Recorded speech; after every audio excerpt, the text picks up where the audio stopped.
Pas saya pulang dari kali, istri saya udah menangis. Menangis?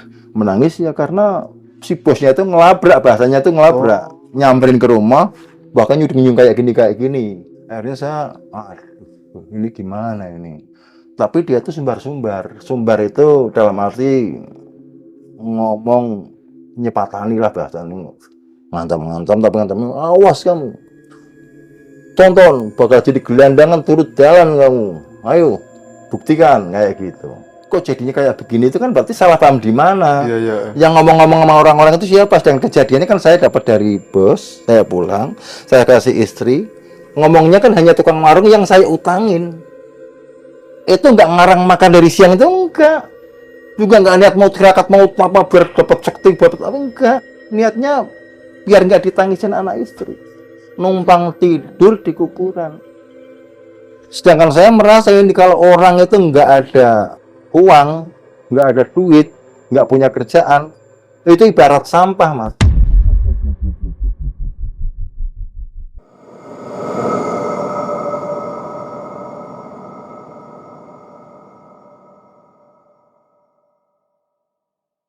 Assalamualaikum warahmatullahi wabarakatuh. Ketemu lagi nih di channel Kang Jin Misteri. Masih bersama saya Kang Jin yang selalu setia menemani Anda di cerita-cerita horor dan mistis dari narasumber yang penuh misteri. Bagi kalian dari Sabang sampai Merauke, semoga kalian ini selalu sehat walafiat dalam aktivitas apapun, berkah dunia dan akhirat. Amin ya rabbal alamin. Nah, di sini Kang Jin sudah ada narasumber nih, namanya Mbah Seno yang akan berbagi pengalaman cerita mistis. Akibat dari kesalahpahaman menimbulkan santet yang bisa membuat mati rezeki. Ini bisa dibilang agak fatal, tapi kan mematikan rezeki. Jadi ketika Mbah Seno ini aktivitas bekerja, rezekinya sampai seret. Oke, seperti apa kisah ceritanya? Mari simak bersama Kang Jin Misteri, kisah seram dari pelosok dunia.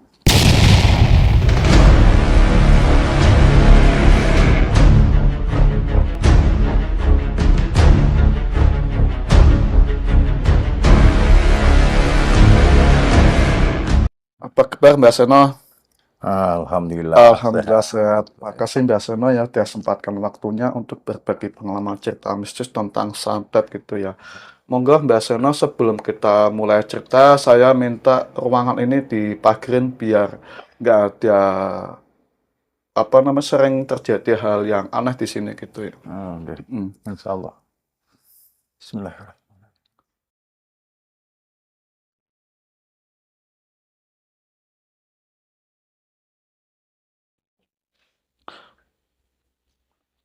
Allah. Ya bun, insya Allah. Mas. Jadi ceritanya kan gini Mas. Dulu ini bukan cerita sekarang, lebih cerita dulu ya. Iya. Tadi itu waktu itu saya pernah buruh dalam arti kerja di tempatnya orang. Nah, terus ya lancar biasa Mas, kerja Iya. lancar biasa. Mau zaman biyen kerja lagi seminggu paling dapetnya 100.000, 150.000, kadang-kadang 200.000, tergantung apa kerjaan, kan borongan sistemnya sih. Jadi kalau garapan rada ringan, gampang, itu ya bisa gajian di atas 200 seminggu.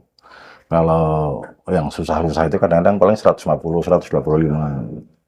Nah, sistemnya kan bon itu biasanya lancar itu seminggu kan dikasih bon 150. Jadi kalau dapat 200 atau 200 lebih itu nanti kan totalannya berapa bulan sekali gitu. Nah, pas pada suatu saat bakal muncul masalah ini, saya dikasih bon itu zaman dulu itu 50.000. 50.000 buat seminggu. Itu kan nggak cukup Mas.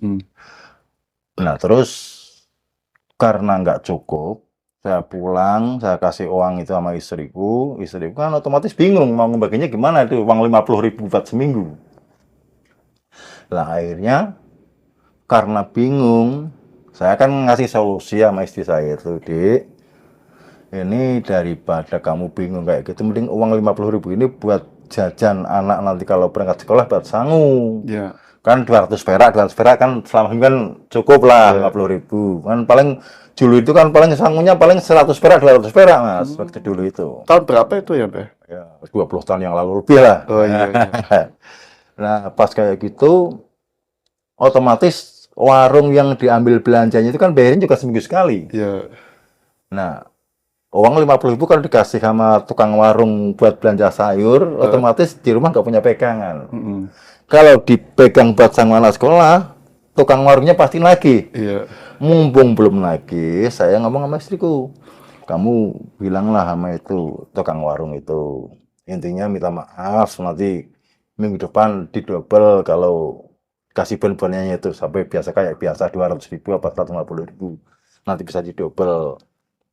Karena mungkin ini bosnya lagi sepi atau gimana, dikasih 50.000 ya udah kita terima aja. Yang sebelum tukang warungnya itu nagih, kita bilang dulu sama dia, jadi kita enak, makanya dia juga nggak nagih. Istri saya itu masih udah nurut. Waktu itu saya bilang begitu, langsung dia itu ke warung.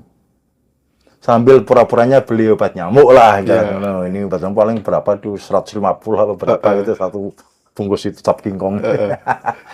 Nah, pas dari warung, kan ditanyain, Ju, panggilnya kan Ju gitu ya, Yu, ini saya nggak bisa bayar belanja yang kemarin. Soal ini suami saya dapatnya cuma 50.000 ini buat cadangan anak-anak kalau sekolah, buat sangu selama seminggu. Ya itu udah bilang nggak apa-apa. Tapi ndelalah, karena mau jadi masalah, Iya. istrinya bos itu ke situ belanja juga. Nah, si tukang warungnya itu ndelalah, nanya juga masih istrinya bos itu tadi. Kamu itu kenapa sih? Itu kan udah tahu itu Mbah Seno itu kan punya anak, punya istri, masa kasih bon-bonan 50.000 ya enggak cukup lah. Yeah. Itu kan buat cadangan anak sekolah aja pasti kurang. Apalagi kalau dia rokok, paling nggak sampai juga itu. Lah mungkin tukang warung bilang kayak gitu itu si istrinya bos ini ngadu sama bosnya, sama suaminya waktu pulang. Itu si Mbah Seno itu kurang ajar. Bilang-bilang sama orang-orang, katanya kasih bon 50, emangnya kita nggak bisa bayar apa gimana? Nah itu kan jadi salah terima. Yeah. Bosnya itu marah-marah, katanya bahasa Jawa ini ngisin-ngisin ke, mirang-mirang ke. Kue itu tekor nang nggonku kerja, masih macam-macam lah. Yeah. Akhirnya marah-marah itu malah balik ke rumah. Dengan posisi saya waktu itu ke kali itu mau mandi di kali, tapi juga sambil nyari pasir. Pasir paling dapat 6 wakul apa berapa wakul gitu kan, lumayan seperempat kol kecil gitu, nanti sambil lagi sore ngambil lagi gitu. Itu jualnya juga belum masih seminggu sepesan jual 1 kol. Yeah. Tapi buat sampingan. Pas saya pulang dari kali, istri saya udah menangis. Menangis ya karena si bosnya itu ngelabrak, bahasanya itu ngelabrak. Nyamperin ke rumah, bahkan nyudung kayak gini. Nah, namanya orang perempuan digituin mau sakit hati. Sakit hati juga takut juga kan. Ya. Akhirnya saya, ini gimana ini? Tapi dia tuh sumbar itu dalam arti ngomong nyepatani lah bahasanya, ngancam tapi awas kamu, tonton bakal jadi gelandangan turut jalan kamu, ayo buktikan kayak gitu. Lah akhirnya kok dia ngomong kayak gitu, emang pantas itu. Jangan saya kan nggak niat bikin malu dia atau gimana kan, enggak. Ini kan masalahnya warung, saya ngomong nggak bisa nyaur nanti gampang minggu depan. Kok jadinya kayak begini, itu kan berarti salah paham di mana. Yang ngomong-ngomong sama orang-orang itu siapa? Dan kejadiannya kan saya dapat dari bos, saya pulang, saya kasih istri, ngomongnya kan hanya tukang warung yang saya utangin, nggak sama yang lain-lain, nggak, ya kan? Saya utang sama yang diutangin, tapi ndelalah istrinya bos itu datang ke tempat warung ini juga, warungnya ini nanya sama tuh. Lah itu jadi masalah. Dia itu tersinggung, seolah-olah takut orang-orang dengar bahwa dia itu uangnya udah sedikit, nggak bisa ngasih bon besar sama anak buah kan gitu. Jadi dia itu tersinggung, malu, mungkin perasaan dia itu. Nah terus yang saya heran itu, setelah dia ngucap sambul kayak gini, Iya. gini itu turut jalan kamu, jadi gelandangan kamu. Itu saya otomatis kan Sabtunya itu kan nggak kerja di situ. Tapi kan saya bisa kerja yang lain itu saya bisa, bahkan latihan batu, bahkan BM truk kuli bongkok itu saya bisa, beca juga saya pernah punya beca, bikin bata juga bisa, dan segala macam bisa semua. Tapi untuk buruh ke tempat lain itu nggak ada yang nerima. Yang saya heran itu saya ngomong apa yang punya call itu di garasi ada call nganggur. Bos itu call daripada nganggur saya yang nyupir aja. Enggak, ini mau dibawa sendiri. Terus ke tempat yang lain yang ada call sering berangkat bawa material, saya daftar mau jadi tukang BM-nya gitu ya, bongkar muatnya. Ya BM. Enggak. Karena saya butuh kerja, saya juga naik sepeda itu ke daerah Keranji kan banyak konveksi. Saya mau jahit-jahit lah apa gimana kalau ada lowongan. Saya jahit baju bisa, celana bisa, Mas. Sampai sekarang pun bisa. Bahkan di Keranji itu banyak konveksi tapi nggak ada lowongan. Kalau ada yang bilang gini, ini mestinya ada, tapi pas sanggane sepi Mas, burung nambah karyawan, aku pindah. Terus di sini pekerjaan ramai Mas, tapi kalau ini nambah mesin lagi, listriknya nggak kuat. Nah, pindah lagi. Wah, sampai di Sapu Garut, sampai di Wonosobo saya naik sepeda itu, ngelamar kerjaan di konveksi, tetap nggak dapat kerjaan. Nah, sedangkan tuntutan hidup itu ya Mas ya, tuntutan hidup itu kan biasa ditunda Mas. Makan itu harus, apalagi anak kecil itu nggak mau tahu. Sarapan dia waktunya sarapan minta sarapan, makan siang waktunya makan dia minta makan, sore apalagi. Bahkan kalau ada tung apa tweet bagul jajan lewat minta jajan. Itu harus. Terus yang paling ringan-ringan itu kadang-kadang saya sampai nangis itu inget ikut tahlilan juga ada iuran. Kadang-kadang pas ada jamaah yang sakit minta detilik-tilik iuran iki Mas. Ora iso ngetokke piye Mas bayangke. Anak Pak melu berjanjianan merhabanan iuran walaupun 500 perak kalau nggak ada gimana ya kan. Wah ya Allah nikmat. Akhirnya daripada saya di rumah itu takut dengar istri nangis, takut dengar anak-anak nangis, saya sampai tidur itu di kuburan.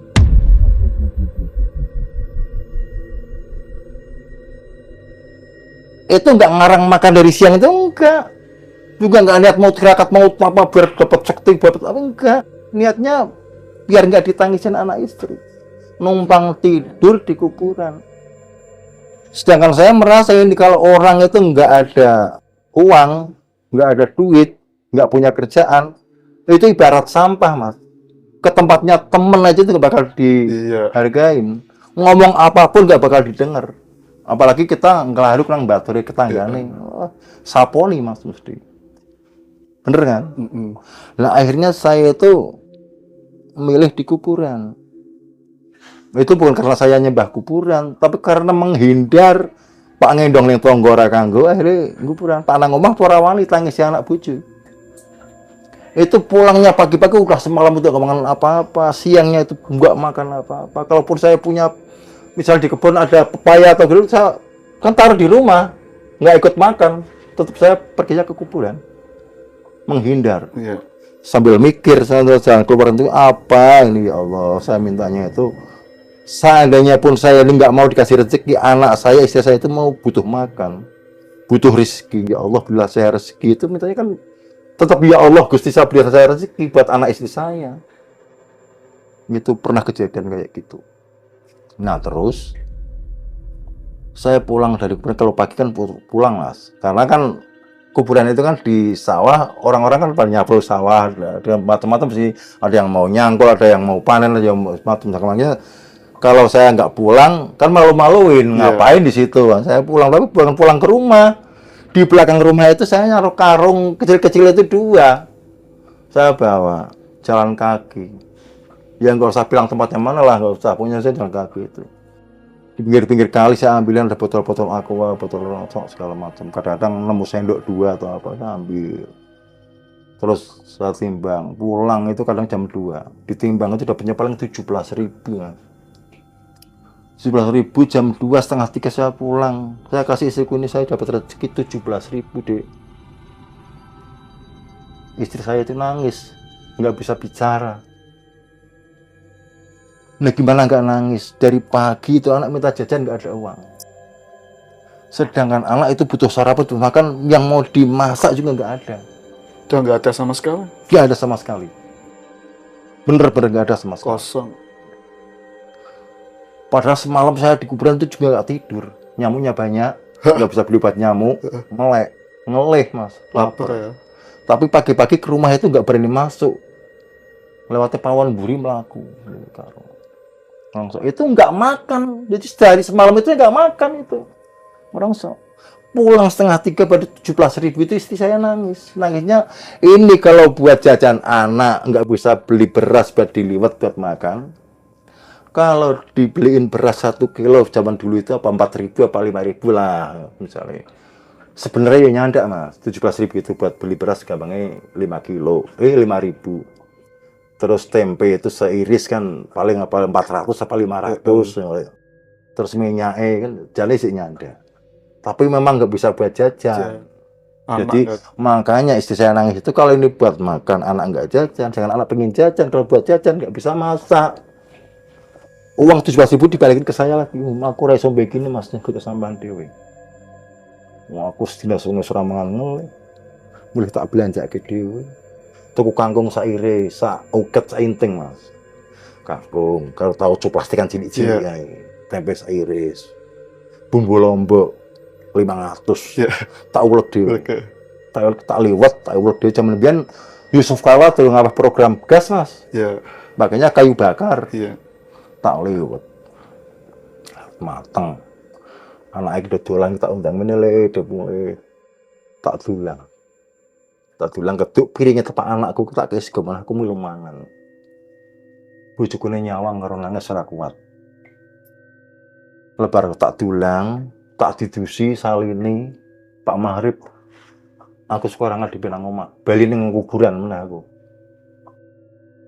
besoknya kayak gitu lagi. Terus berulang sampai 50 hari mas. 2 bulan. Hampir 2 bulan kurang 10 hari. Itu saya tidur di kuburan 50 hari. Nah, setelah kejadian itu ya saya nggak mau bilang apa-apalah pokoknya bilang itu saya terima pokoknya. Masalah kejadian itu orang itu ya teman saya juga dan segala macam. Saya nggak mau suudzon sebenarnya sih. Tapi memang kejadiannya kayak gini. Pas akhir-akhir saya tirakat, ya nggak tirakat juga sih, mau nulung tidur di kuburan. Ikut tidur itu.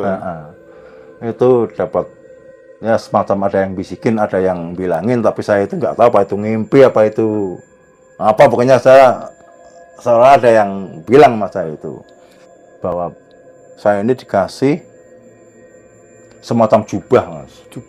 Jubah itu baju yang dombrong kayak yang dipakai Dracula itu kayak gitu.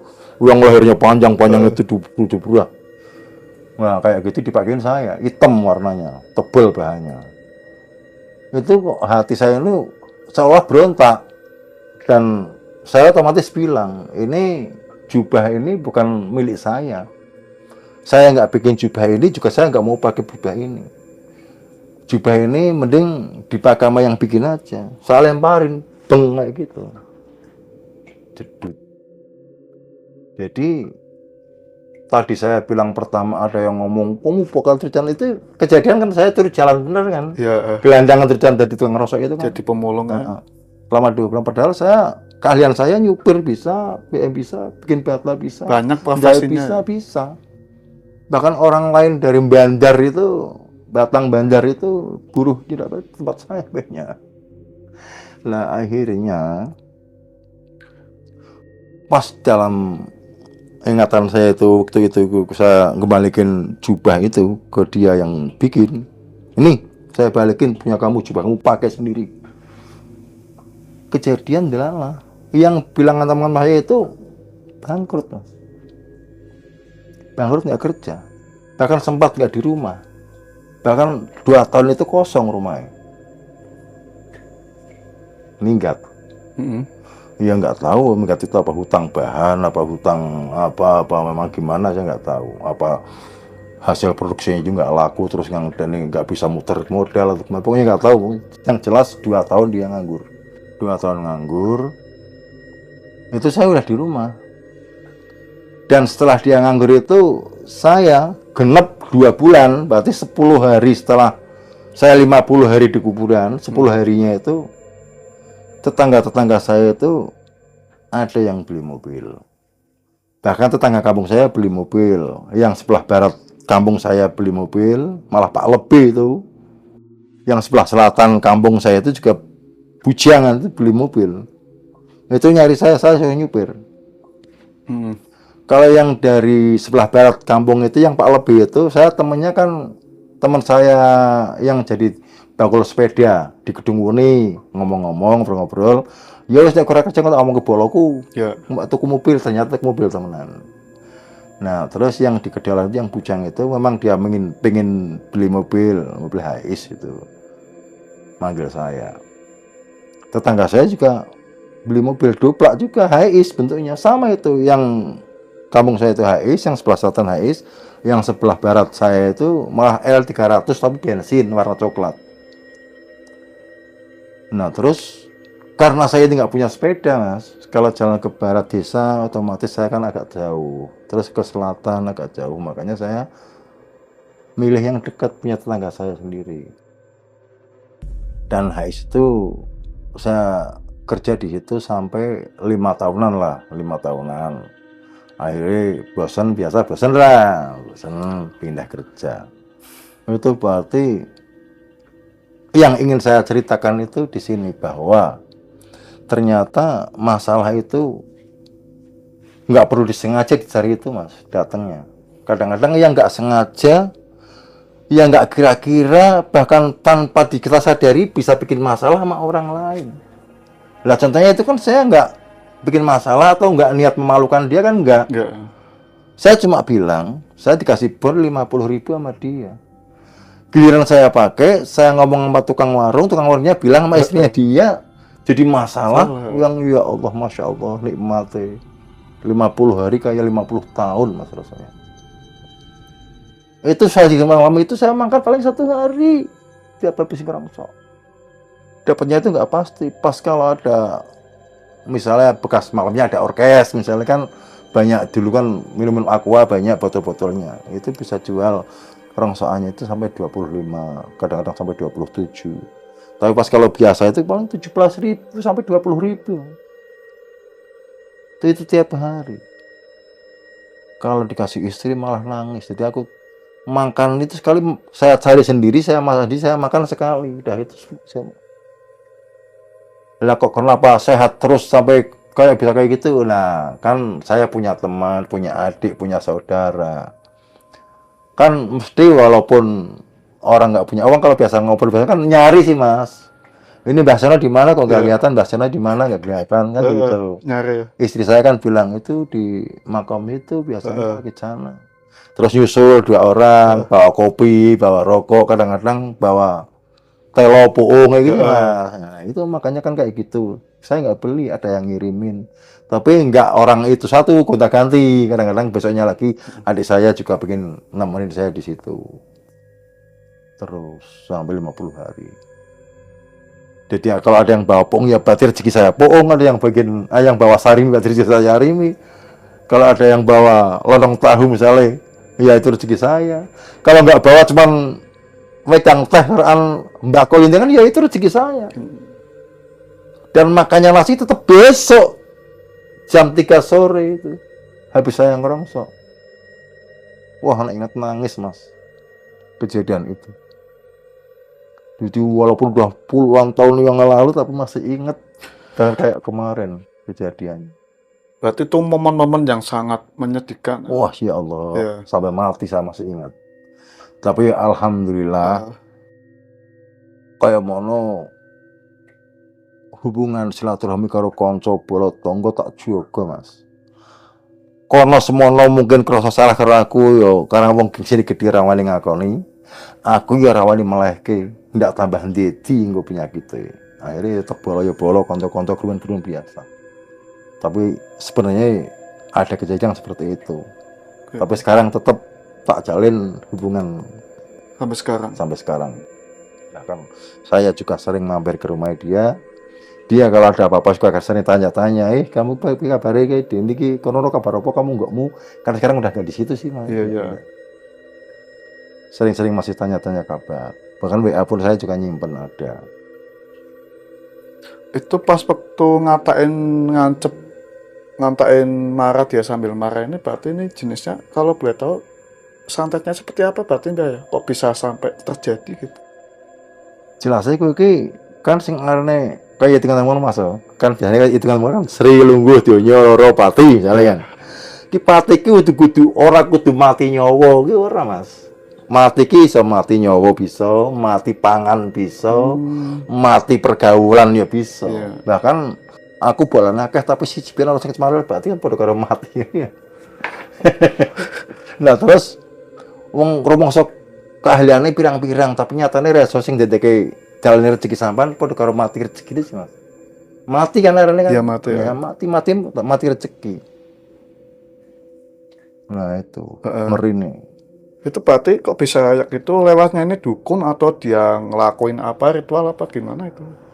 Ya kalau dilihat dari karakter orangnya itu sih orangnya itu egois, gengsinya tinggi, dan dia itu punya duit Mas. Ya. Walaupun dia itu nggak tahu masalah gaib, nggak tahu masalah dungo-dungo, nggak seperti ngaji, nggak sekolah, kalau punya duit itu bisa beli dukun Mas. Ya, ya. Ya kan? Dukun itu bisa dibeli. Ngomong aku Pak ndek kayak jadi kembang kasur misalnya. Ya Mas baca aku loro jekangkang nang kasur. Pak kae mek mutiar ya bendem ya mbuh aku mutah beling mutah betul kan bisa. Lah iki tak sekso nang donya para joki rezeki kae mek kelambrangan turut jalan tak tontone mek dadi wong mes biasane. Kan kejadian. Walaupun saya enggak ngemes tapi kan saya kan ngerongso itu. Tingkatannya kan padha ya sih Mas. Griasa suket biasane. Priye jalus. Ya. Lah Mbah Seno ini kan tidur di makam ya, makam keramat atau makam umum ya? Itu biasa disebut makam aulia Mas, makam aulia dan makam yang dikeramatkan itu. Keramatin makam wali itu ya. Makam wali. Ya.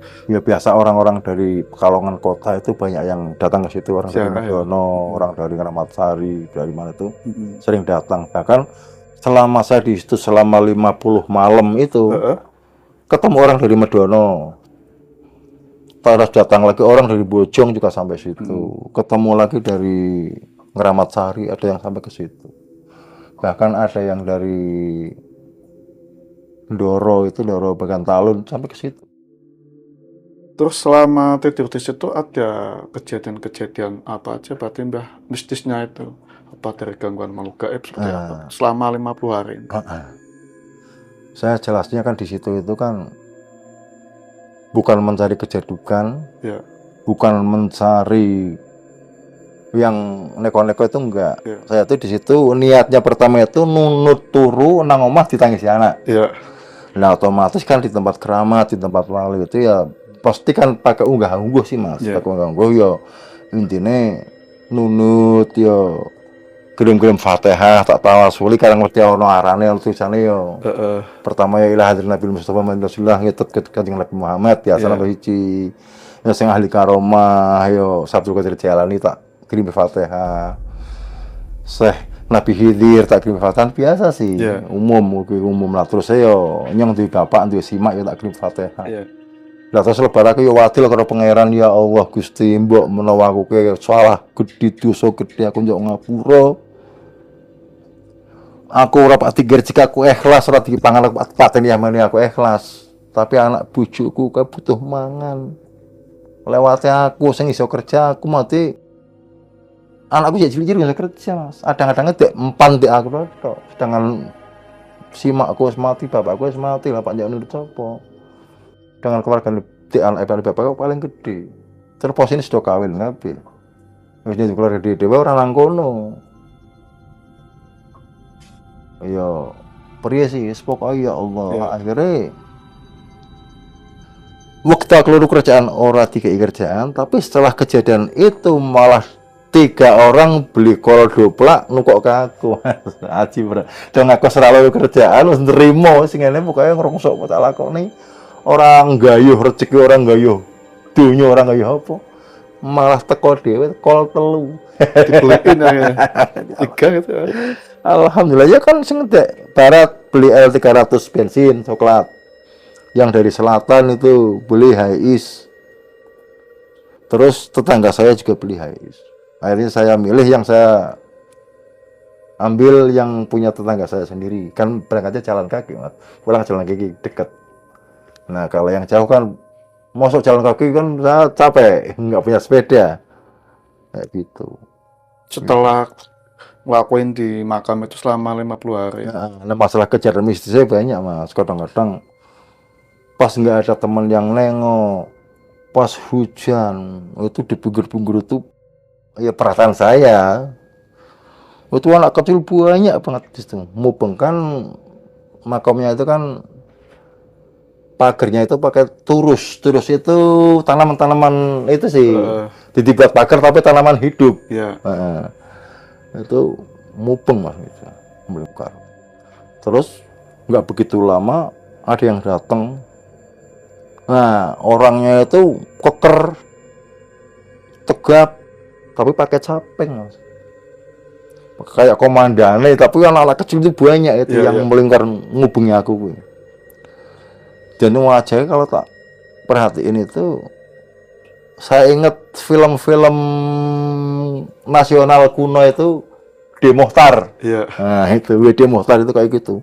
Serem, tegap, gagah, galak. Tapi nggak bicara, nggak ngomong. Paling datang.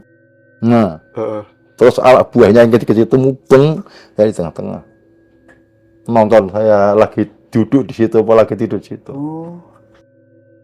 Terus malam lagi ada kejadian lagi, pas lagi legerengan itu kan tiduran tapi belum tidur. Jadi namanya legerengan namanya. Legerengan itu lebar ngaji, lebar wiridan. Kan capek boyoke ngelegereng nang ngono. Tiba-tiba itu ada suara kayak geledek Mas. Kan atapnya kan seng di makam itu. Duer. Kalau kalong bawa jambu dijatuhin di situ kan ada gelundung-gelundung gitu gitu. Ya. Ternyata nggak ada gelundung-gelundung gitu itu nggak ada. Ada duer seru tapi nggak ada yang jatuh. Padahal kan posisi payan kan kudunya ya tiba mengisar, tapi nggak ada yang jatuh. Tapi Mas lihat itu semuanya sampai ya? Hah? Dicek semua tapi ya? Pas putus suara itu hati-hati itu dicek ya? Dicek, tapi nggak ada yang jatuh. Bahkan saya kan rumangsa nggoni nang kono kan esore otomatis nyaponi sih Mas. Iya. Rumangsa turu nang ngono ki nyaponi mbak aja dirembet di kelabang apa nang tengah sawah. Ternyata saya cari itu yang nggak ada yang jatuh. Berarti yang jatuh itu yang suara duar itu apa saya nggak tahu. Yeah. Itu pernah kejadian kayak gitu. Nah, yang paling asik itu Mas, pas saya di situ itu hujannya sore-sore sih, hujannya sore sebelum maghrib itu hujan. Nah terus bar maghrib itu saya udah di situ, standby di situ. Itu lampunya kan lampu templok pakai minyak itu lah. Karena masih sore, saya butuh lampu, saya kasih lampu. Walaupun kalau udah mulai jam 11 sampai jam saya matiin, tapi waktu sore saya kasih lampu. Di situ itu hawa kok lain, nah ini gimana ini kok? Apa namanya? Badan rasanya kok dingin. Nggak ada angin, daun nggak gerak tapi kok kayak ada angin kenceng, tapi padahal kan ada pohon bambu sebelahnya. Kalau ada angin kan harusnya kan pohon goyang. Itu nggak goyang nggak apa. Pas lama-lama mulailah bau wangi melati. Udah bau-bauan? Wah, ini bau melati terus bau menyan kayak gitu. Lama kan ada pohon sembojonya satu Mas, pohon semboja biasa itu di cabang yang paling bawah itu kelihatan mulai bajunya itu putih, rambutnya panjang, cantiknya masya Allah. Itu yang saya bilang. Wah, itu Cantik ya. wah banget mas, Ya. cantik banget. Ya saya nggak sebut namanya itu saya. Ya. Pokoknya itu datang cantik banget. Jelas apa itu Mbah ya? Hah? Jelas ya. Jelas. Bahkan selendang ini kayak sengaja diterkene nggon gue mas, kayak ya ki tiba-tiba nang kuping nang budak gini pernah perasaan yang nah kok asik temen nih nang koro pedek kok kuwi kanthi lendange pe nglamprai tekan pundake nyong. Ya. Uang ini luar biasa. Itu pernah ada kejadian yang seperti itu. Lah ada lagi yang lucu mas. Lain hari lagi ini kan bilang kan kejadian-kejadian antik-antik ya. Ya.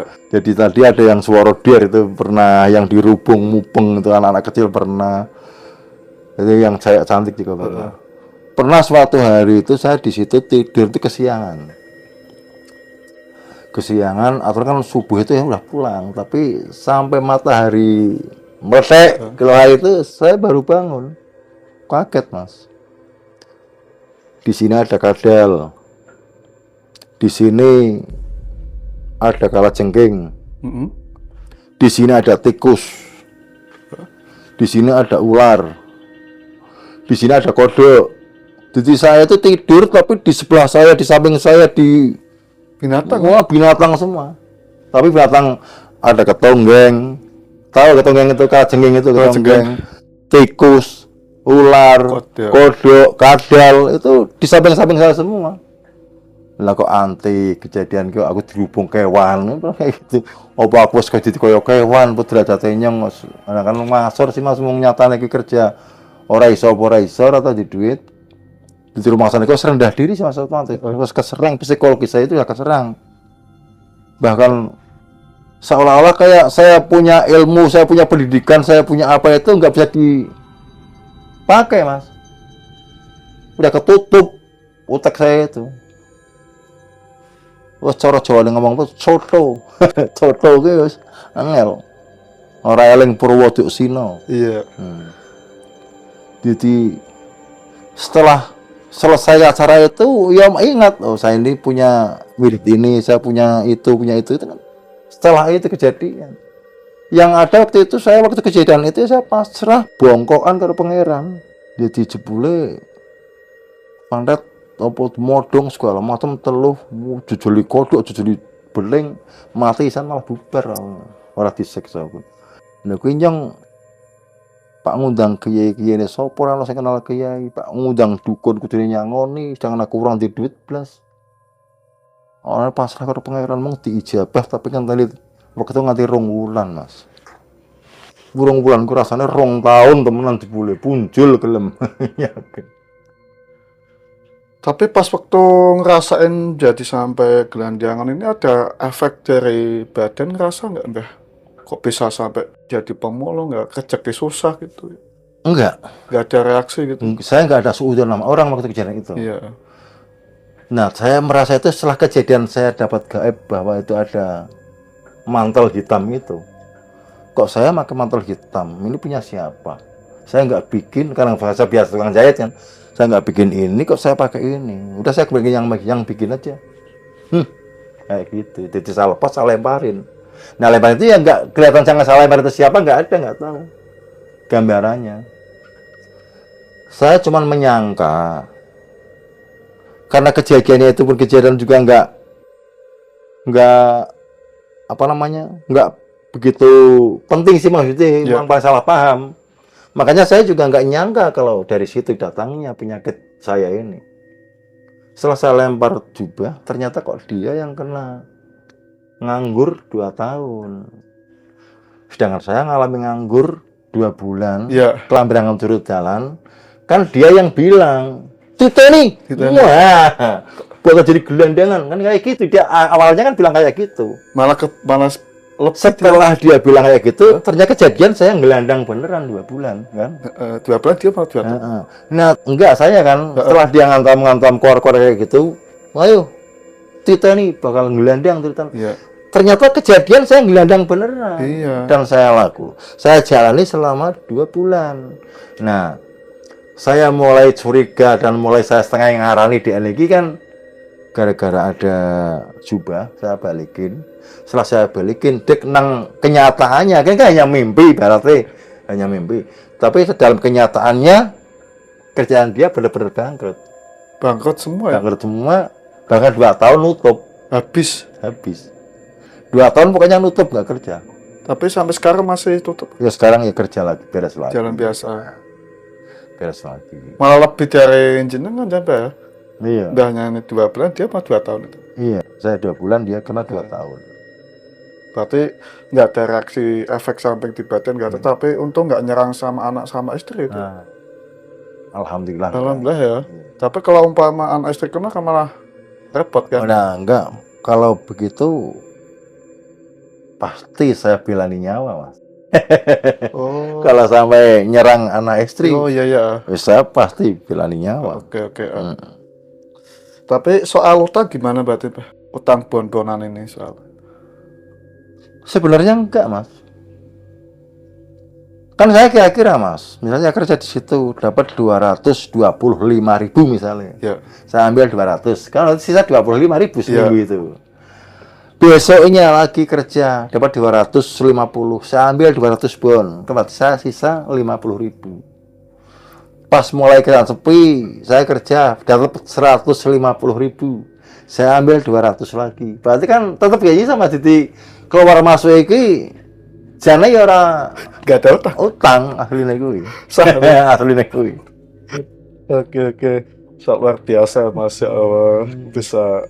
Jadi saya baru pengalaman dengar cerita kayak gini, Mbak. Jadi kok ada ya santet mematikan rezeki gitu. Biasanya kan santet-santet ini kan bisa fatal gitu kan, buta darah, terus ada pakunya dan lain-lain gitu kan. Iya, kayak film-film biar mutu aku tuh, mutu geleng, bahkan mutu kalah jengking kelabang juga. Kayak menurut film-film.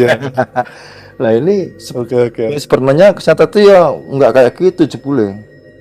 Santet itu ada yang macam-macam, ada yang halus-halus, bahkan katanya itu ada yang lewat bumi, ada yang lewat udara, bahkan ada yang lewat air. Tapi untuk saat ini nasib istri dan anak sehat sebenarnya. Alhamdulillah anak-anak sehat. Nggak ada kejadian. Dan setelah kejadian itu, untuk mengantisipasi kejadian itu terulang lagi, saya mulai belajar ya istilahnya luru berkah, luru tambahan ilmu, yang kenal-kenal ustadz, kenal-kenal kiai, bahkan saya rajin ziarah. Ziarah itu pertama memang saya jalannya ya ke Pantura, ke daerah utara sana.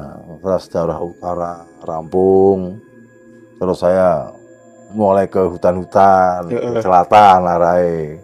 Ya entah itu ke Petung Kriono, ke Lebak Barang, Kandang Serang, dan segala macam kayak gitu. Pokoknya cari ketenangan batin, cari kemantapan hati, dan cari ridha dari Gusti Allah yang mesti, Mas. Masya Allah, luar biasa sekali ya. Cari ridha dari Gusti Allah. Karo ya kuwi ngiras-ngiras maneh aku ki tahu kena dakwaan 170 KUHP, tahu mlebu. Dan mungkin karena dosa-dosa itu dan ada efek yang saya rasakan kemarin. Jadi sebenarnya itu Pak ngomong santet yang aku suudon ngarani wong. Pokoknya aku ngalami kejadian kuwi, Mas. Jadi aku ki ditantang wong, diulang wong, diancam wong bakal aku kelambaran. Ternyata aku ngelakoni kelambaran teman 2 bulan. Jadi kenyataan gitu. Jadi kenyataan. Malah dia lebih 2 tahun. Dan setelah itu, setelah saya rampung, dia kena 2 tahun. Kena 2 tahun. Dan itu pun saya nggak bilang bahwa saya kena dia gimana itu enggak. Enggak ya. Nah, semoga sembilan konto aku kena musibah, kena masalah. Semoga kedepannya nggak ada suudan-suudan lagi sama teman, sama saudara-saudara semua. Wes pokoknya jalur ikhlas kabeh. Aku salah ya ngapura, kono salah itu ngapura. Tapi kalau keluarga dia tapi nggak ada yang fatal nggak ya? Berapa itu? 1, Mas. Innalillahi 1 ya. Kena tuh ya. Itu pun kesiksaan. Oke Mbak, ini cerita yang sangat luar biasa sekali, dia panjang lebar. Apa ini yang pelajaran kita petik nih hikmahnya dari cerita Mbak ya? Monggo. Ayo, jelas dilangke seudan karo kanca bala. Iya. Terus berpikirlah optimis, jangan pesimis. Kanca bala kabeh kuwi kaya mono dijaga silaturahmine. Iya. Omongane ya dialusi dijaga aja nganti nyinggung perasaane wong. Sebab atine wong kuwi mesem tapi jebule atine lara ya kurang ngerti.